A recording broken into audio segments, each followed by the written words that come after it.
Mengapa di Indonesia penulis dianggap gak etis mengirimkan naskah ke beberapa media sekaligus? Padahal di luar negeri praktik itu sudah lazim loh.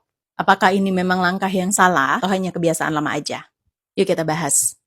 Di Indonesia, mengirim naskah cerpen atau puisi secara simultan itu dianggap tidak etis. Banyak media, umumnya itu yang besar ya, menekankan eksklusivitas, sehingga ketika penulis itu mengirimkan naskah secara serentak ke berbagai media, redaktur bisa merasa hak mereka dilanggar, sehingga media, amannya, itu biasanya mengutamakan prinsip satu naskah untuk satu tempat, hingga keputusan finalnya dibuat. Padahal di luar negeri, ini dianggap profesional loh.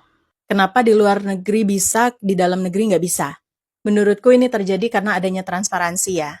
Pengiriman karya ke media luar umumnya menggunakan subscribable. Nah ini nih yang memungkinkan penulis maupun editor media untuk men-tracking status naskah. Sistem ini membuat proses jadi lebih cepat, efisien, dan tetap etis. Kalau di Indonesia harusnya solusinya udah jelas ya. Ya perlu dibangun sistem submisi yang transparan dan memungkinkan adanya tracking naskah. Dan gak cuma dari penulis aja yang harusnya gercep ngabarin, tapi redaktur kita juga perlu banget untuk membangun komunikasi yang baik. Kalau sudah ada dukungan ini, penulis dan redaktur bisa mulai melihat praktik pengiriman karya secara simultan ini bukan sebagai ketidakpatuhan, tapi sebagai cara untuk meningkatkan kualitas dan kecepatan publikasi. Penulis nggak merasa karyanya disandra di satu meja redaksi, media juga bisa adil nih dalam peran ikut berlomba untuk mendapatkan karya terbaik. Di kerasa ekosistemnya itu jadi lebih sehat aja sih. Atau bisa juga dengan kontrak editorial yang jelas, yang transparan. Dan penulis tuh harus tahu diri untuk wajib menjelaskan di surat pengantarnya kalau naskahnya itu dikirim secara serentak, atau sekalian deh bikin surat pernyataan pertanggungjawaban kalau ada kelalaian publikasi.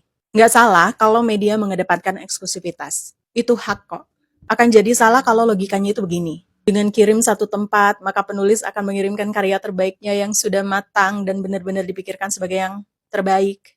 Aku kurang setuju dengan itu. Karena kualitas karya seorang penulis tidak ditentukan oleh eksklusivitas pengirimannya, tapi oleh proses kreatif penulisnya sendiri. Melalui latihan menulis, revisi, pengalaman, umpan balik dari rekan atau mentornya, dan masalah terbit atau enggaknya kan ada di tangan redaktur atau editornya. Sebagai penulis, baiknya kita nggak sembarangan langsung kirim serentak gitu aja sih. Walaupun sebenarnya bisa ditilik secara profesional juga, tapi kita juga harus menghormati ketentuan dari medianya. Kita bisa tanya medianya dulu, atau kita baca betul-betul ketentuan pengirimannya. Pengiriman serentak itu nggak seburuk itu kok. Bisa menjadi praktik yang aman dan profesional selama, sekali lagi, ada transparansi dan juga komunikasi yang baik antara dua belah pihak.